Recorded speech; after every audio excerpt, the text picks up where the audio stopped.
everyone, thanks for joining me. So this is my first outing metal detecting this year, and we're almost in September. Basically the weather's been too cold, too wet, too hot. I've been away.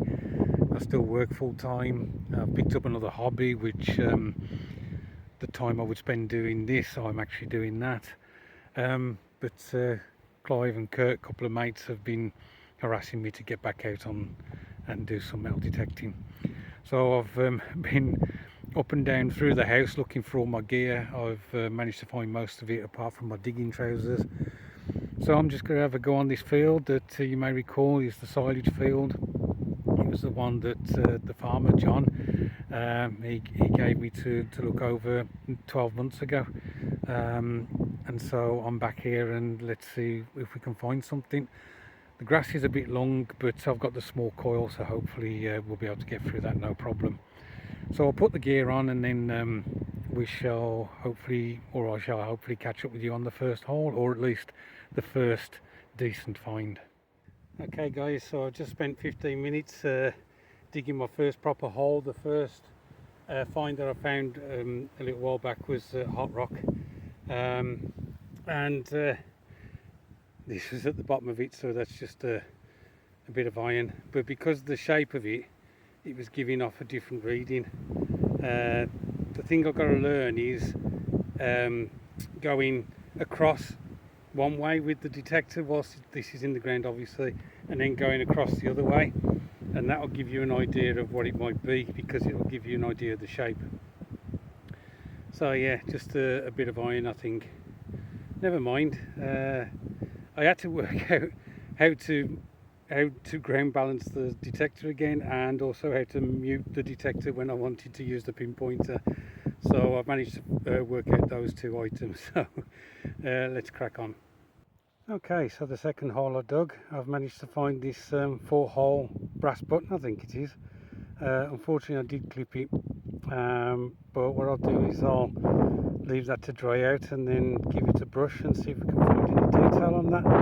The signal was really jumpy.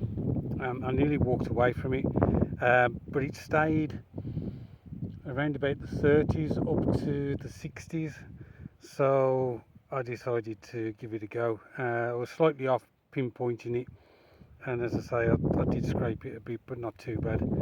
So we'll let that dry off and see if we can get anything off it. So the third hole was just one of those aluminium tops off like the rivets that you fire. I think you fire them in the gun, and they go into the hole and seal. It was one of those, unfortunately. So a bit of aluminium. Okay guys, something a bit different. Reading 33 on the simplex. Initially I thought it might be a shoe buckle, but it's a very square design, and I don't know whether, to be honest, it looks a bit too manufactured. So I don't know whether it's a buckle off a horse harness. It could even be off a piece of machinery, to be honest. A bit of rusting on it, so I don't really know. But I was chasing one signal earlier. It was a copper reading. It was 69, so it's like, okay, this could be coin or button. And I was chasing it all over this hole, and outside the hole it just kept moving. Eventually, when I found that piece of copper, it was the thinnest, tiniest piece of copper, and it was just a waste of 20 minutes of scratching around for it, but never mind.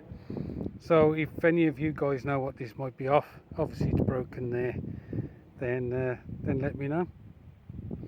I've got about half an hour before I've got to shoot off, so on to the next.